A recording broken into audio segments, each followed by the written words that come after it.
ठंड आ रही है, बहुत सारी संस्थाएं कम्बल बांटेगी। रेलवे स्टेशन पे लोगों को कम्बल उड़ा रहे हैं, कोई सो रहा है जमीन पर उसको कम्बल उड़ा रहा है, बस स्टैंड पे चले गए कोई रोड पे सो रहा है कम्बल उड़ा रहा है, तो इतना बड़ा नाम चलेगा कि उनने कम्बल उड़ाए, कम्बल उड़ाए, कम्बल उड़ाए। और वो कम्बल जिसको उड़ाया वो दूसरे दिन जाकर कपड़े की दुकान पर बेच के आ गया, 200 रुपए लिया है, रात को पीकर फिर सो गया, क्योंकि फिर कहीं कहाँ आएगा, फिर उड़ा के चले जाएगा, क्योंकि इन्होंने तो ये करके रखा है कि नाम कमाना है तो कम्बल उड़ाए जाओ। जिसको जरूरत है वहां तक सामान नहीं पहुंचता भाई, जिसको जरूरत है वहां तक सामग्री नहीं पहुंचती भाई। आपने दिया और उन्होंने ले जाकर बेच दिया, और फिर सोचते हो कि मैंने तो पुण्य करा है। कई लोग कहते हैं मैंने दान करा, मेरे को इतना फल मिलेगा। काहे का दान करा? ऊपर तो जा, यमराज के डंडे पड़ेंगे।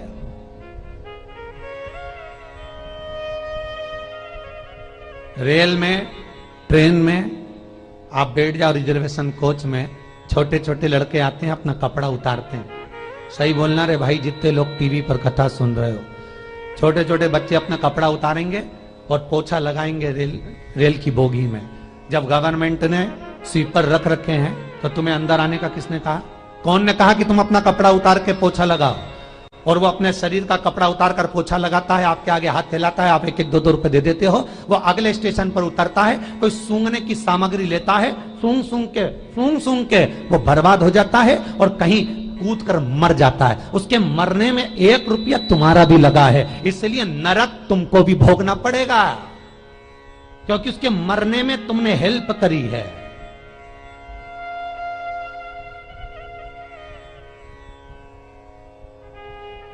तुमने तो रुपया दिया था भोजन करने के लिए, उसने कोई सूंघने की सामग्री ले ली और सूंघ सूंघ के नशे में मर गया।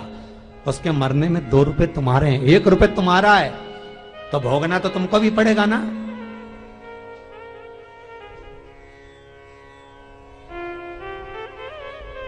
कहीं अच्छी जगह लगाओ, सत्कर्म की ओर लगाओ, तो सुख का आनंद कुछ और ही होगा, सुख का आनंद कुछ और ही प्राप्त होगा। हमारा धर्म, हमारा पुण्य, हमारा सत्कर्म। 5वां कारण अपनी पुस्तिका में लिखकर रखना, तुम्हारे दुख का 5वां कारण क्या है? क्यों तुम करोड़पति से रोड़पति बन गए? तुम्हारे यहां पर 4-4, 5-5 गाड़ी थी, खूब वैभव था, खूब धन था, फैक्ट्रियां चल रही थी, सत्ताएं चल रही थी।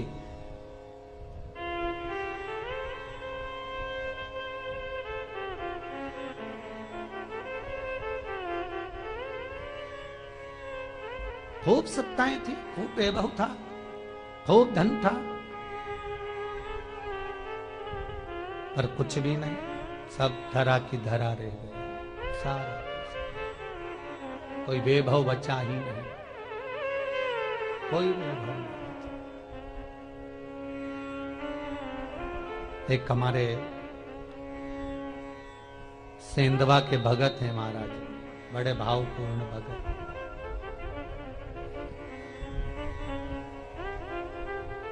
वो कहे गुरुजी हम बड़े दुखी हैं, बड़े कष्ट में। हमने कहा कष्ट का कारण कुछ ना कुछ जरूर होगा, दुख का कारण जरूर कुछ ना कुछ होता है। कहने लगे गुरुजी हमारी तो जीनिंग चलती थी, खूब फैक्ट्रियां चलती थी, इतना जीनिंग फैक्ट्रियां थी, इतना चलता था।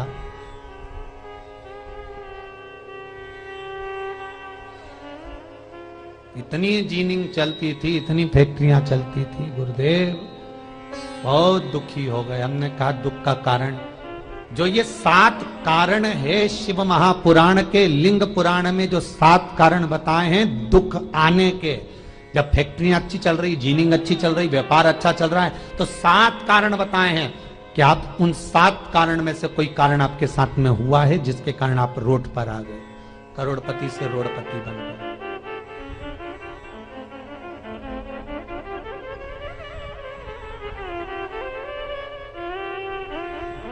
कभी कभी नगर में, गांव में सभी का व्यापार एक साथ समाप्त हो जाता है। कभी कभी गांव में, नगर में सबका व्यापार एक साथ समाप्त हो जाता है, सबका व्यापार एक साथ ही खल्लास हो जाता है, समाप्त, सभी कर्जे में हो जाते हैं। तो समझ लेना कि उस गांव के खेड़े का देव महादेव, उस गांव का खेड़ापति भगवान शंकर, उस गांव का शिव जरूर रुष्ट हुआ है, जरूर रुष्ट हुआ। उसको मनाने का प्रयास करो जिससे अपनी नगर, अपना गांव फिर उन्नति की सीढ़ी पर चढ़ जाए। पांचवा कारण मंत्र जाप को, अर्थात तुम्हारा फिर निवेदन, गाय, बेटी और लक्ष्मी 50 बार विचार करना तब देना, नहीं तो मत दे, मत दीजिए।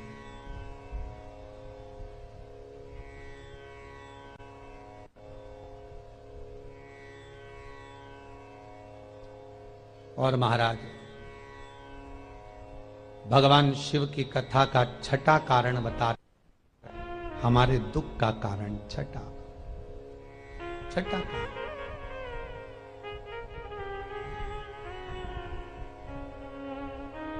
आदर सम्मान में कमी।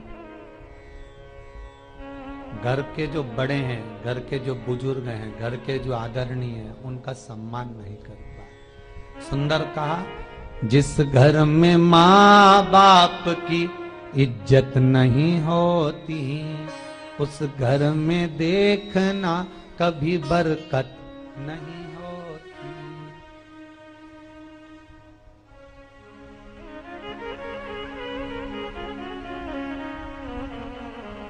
छठा कारण है सम्मान, सत्कार, आदर ना होना। जब धन, सातवां कारण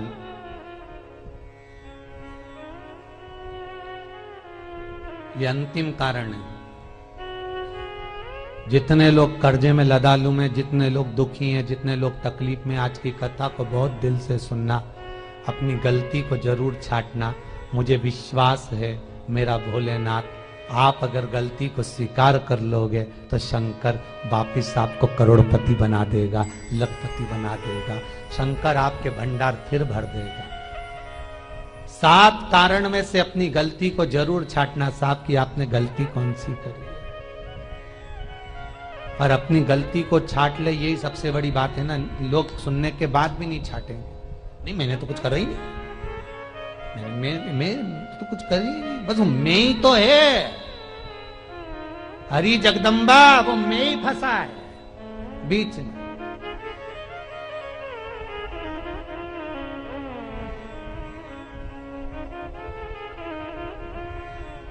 सातवां कारण महाराज, किसी का बेकार धन हमारे घर में आ जाना। एक कथा बहुत सुंदर है। एक गांव में एक व्यक्ति रहता था, खूब अच्छी कमाई करता था। पत्नी ने कहा तुम्हारे पास कमाई अच्छी हो रही है तो ये पैसा तो कोई चुरा के ले गया, तो पति बोला क्या करना चाहिए, तो एक काम करता हूं, बाजार से कोड़ियां खरीद लेता हूं। कोड़ियां जानते हो, वो ऐसे बच्चे लोग खेलते हैं, कोड़ी खरीद लाता हूं। अब गांव का व्यक्ति रोज कोड़ियां खरीद के लाए, उनके यहाँ बोरे पे बोरे भरा गए, बारदान पर बारदान भरा गए, पूरा कमरा कोड़ियों से भरा गया। एक दिन राजा बीमार पड़ गया। राजा बीमार पड़ा तो राजा को वेदों ने, डॉक्टरों ने कह दिया इसका एक ही इलाज है, कोड़ियां लाई जाए, कोड़ियों को जलाकर राख बनाई जाए, वो राख राजा के शरीर पर मली जाए। राजा के शरीर पर जब राख को मलेंगे तो राजा ठीक हो जाएगा। राजा ने अपने दूतों से कहा जाओ नगर में कोड़ियां देखो।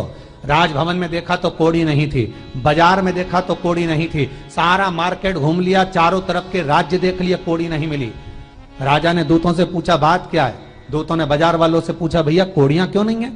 तो बाजार के व्यापारी बोले महाराज सुबेरे सुबेरे एक गांव का व्यक्ति आता है, सारी कोड़ियां खरीद कर ले जाता। सारी कोड़ियां, हाँ उसका पता दो।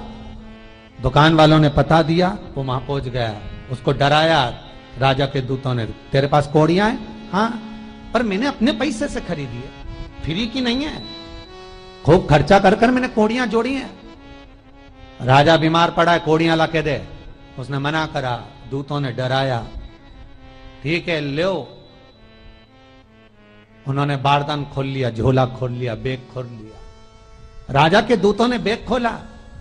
वो गांव का व्यक्ति एक थाली में कोड़ियां लाता, उस पर हाथ फेरता और झोले में डालता जाता, फिर भर कर लाता, फिर हाथ फेरता, फिर झोले में डालता। राजा के दूतों ने कहा, एक बार में पूरा बारदान उठाकर क्यों नहीं दे देता? ये बार बार हाथ क्यों फेर रहा है? वो गांव का व्यक्ति बोला, महाराज, मैं कोड़ियों को थाली में भरकर हाथ इसलिए फेर रहा हूं, इन कोड़ियों में से मैं वो एक कोड़ी ढूंढ रहा हूं कि ऐसी कौन सी कोड़ी मेरी इन कोड़ियों में आकर मिल गई जो मेरी इतनी सारी कोड़ियों को लेकर जा रही है। बस वो चरित्र याद करना कि एक कोड़ी हमारे घर में कोई ऐसी आ जाती है जो सारी रखी हुई कोड़ी को लेकर चली जाती है। और जिंदगी में, घर में धर्म की, पुण्य की, सत्कर्म की एक कोड़ी ऐसी आ जाती है जो शिव महापुराण की कथा करवा देती है। वो कोड़ी को ढूंढना कि वो कोड़ी कौन सी है। जो अच्छा काम करवा रही है, अच्छी कोड़ी आई होगी। सत्कर्म करवा रही है, अच्छी कोड़ी आई होगी। और मालूम पड़े एक कोड़ी ऐसी आ गई जो डॉक्टरों में भरवा रही है, सारा की सारा धन मेडिकलों में लगवा रही है, पुलिस में लगवा रही है, कहीं गलत जगह पर लगवा रही है, कहीं एक्सीडेंट में लगवा रही है। जो कोड़ी गलत जगह पर धन को लेकर जा रही है, समझ लेना कि वो कोड़ी बेकार आ गई जो सारा का सारा बर्बाद करने में लगी हुई है। उस कोड़ी को पहचानो कि वो कोड़ी कौन सी है। 7वां कारण शिव महापुराण का, लिंग पुराण का लिख कर रखना कि एक कोड़ी ढूंढना कि वो कोड़ी कौन सी घर में आ गई जो हमें बर्बाद कर कर चली गई है। तो कोड़ी को ढूंढिए, वो रुपये को ढूंढिए, वो 1 रुपया कौन सा आ गया, वो धन कौन सा आ गया जो हमें बर्बाद कर गया, कैसा आया।